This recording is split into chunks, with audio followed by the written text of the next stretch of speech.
Bijaksanalah dalam mengelola berkat Tuhan di masa kelimpahan.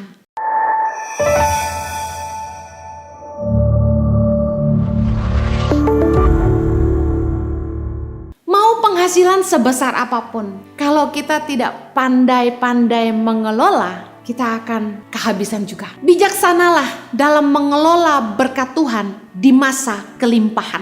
Amsal 6 ayat 6 dikatakan begini, "Hai pemalas, pergilah kepada semut, perhatikanlah lakunya dan jadilah bijak.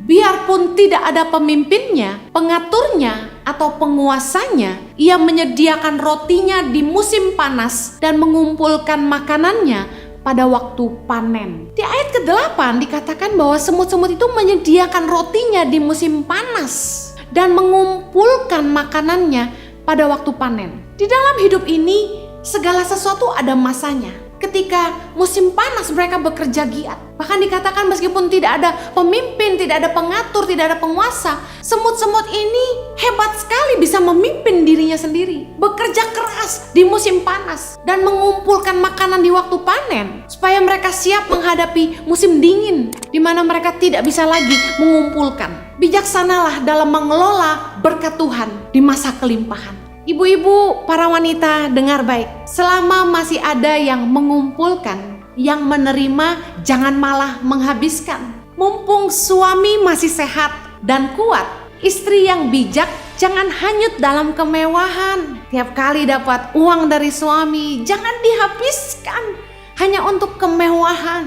Foya-foya, menikmati hidup, belanja terus, gesek kartu kredit terus, beli barang mewah terus. Dengar baik, pandai-pandailah mengelola berkat Tuhan di masa kelimpahan. Siapa yang tahu umur manusia? Amsal 14 ayat yang pertama berkata, "Perempuan yang bijak mendirikan rumahnya, tetapi yang bodoh meruntuhkannya dengan tangannya sendiri."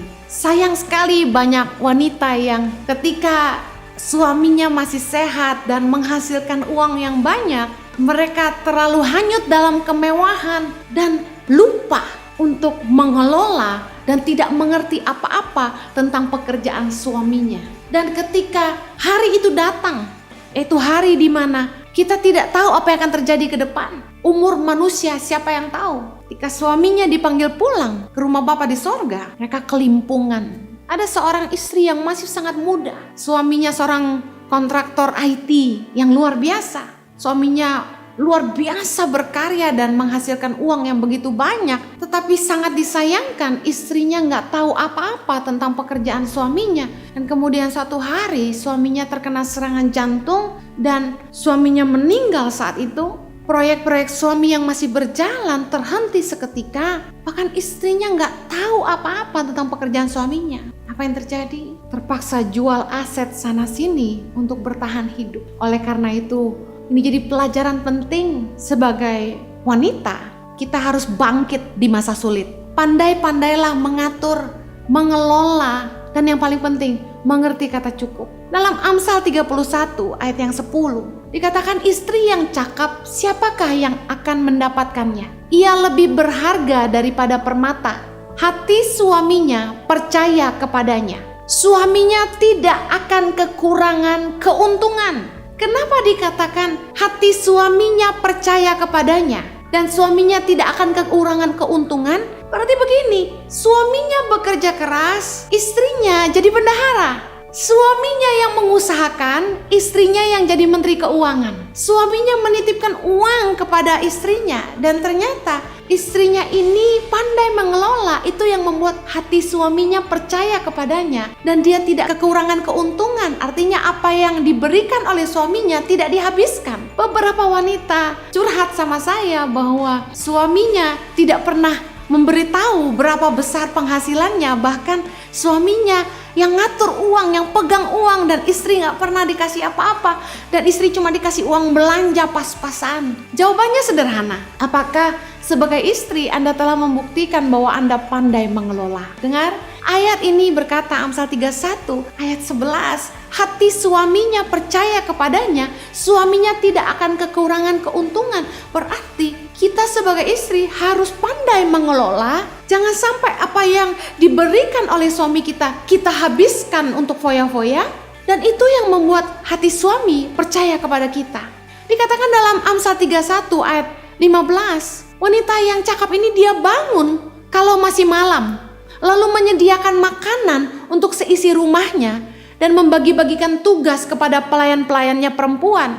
Ia membeli sebuah ladang yang diingininya, dan dari hasil tangannya kebun anggur ditanaminya. Ia mengikat pinggangnya dengan kekuatan, ia menguatkan lengannya. Ia tahu bahwa pendapatannya menguntungkan, pada malam hari pelitanya tidak padam. Mari belajar dari wanita yang cakap di dalam Amsal 31 ini, bahwa wanita ini adalah wanita yang sangat rajin mengurus rumah tangganya. Dan yang kedua, wanita ini pandai mengatur pegawai-pegawainya. Good management skill. Dan yang luar biasa, dia menginvestasikan uang yang dipercayakan oleh suaminya untuk membeli sebuah ladang. Dan dari hasil tangannya kebun anggur ditanami. Berarti pintar sekali dia menginvestasikan uang itu dan mengupayakannya, mengusahakannya. Dikatakan bahwa ia tahu bahwa pendapatannya menguntungkan, pada malam hari pelitanya tidak padam. Saya percaya bahwa seorang istri harus belajar mendampingi suami dalam usahanya. Minimal support istri itu dalam pengelolaan uang dalam rumah tangga. Supaya bila hari yang tidak terduga itu datang, istrinya dapat meneruskan usaha suaminya. Wanita yang bijak itu pandai mengelola apa yang dipercayakan oleh suaminya. Malam hari dikatakan pelitanya tidak padam. Malam hari bicara soal hari-hari kesedihan, ketika kegelapan datang, masa-masa kekelaman, saat-saat kehilangan, pelitanya tidak padam. Dia punya minyak cadangan, siap menghadapi yang terburuk sekalipun. Kita harus selalu siap menghadapi masa depan. Sedikit informasi, kalau melihat mereka berdua, kadang saya merasa gagal menjadi laki-laki.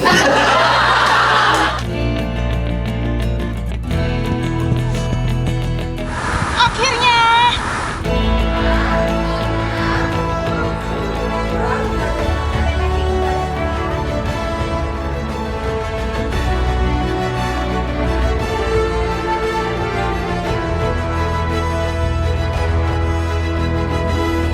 Suka duka, perjalanan tangan pengharapan dalam membangun pendidikan di pelosok tanah air Indonesia.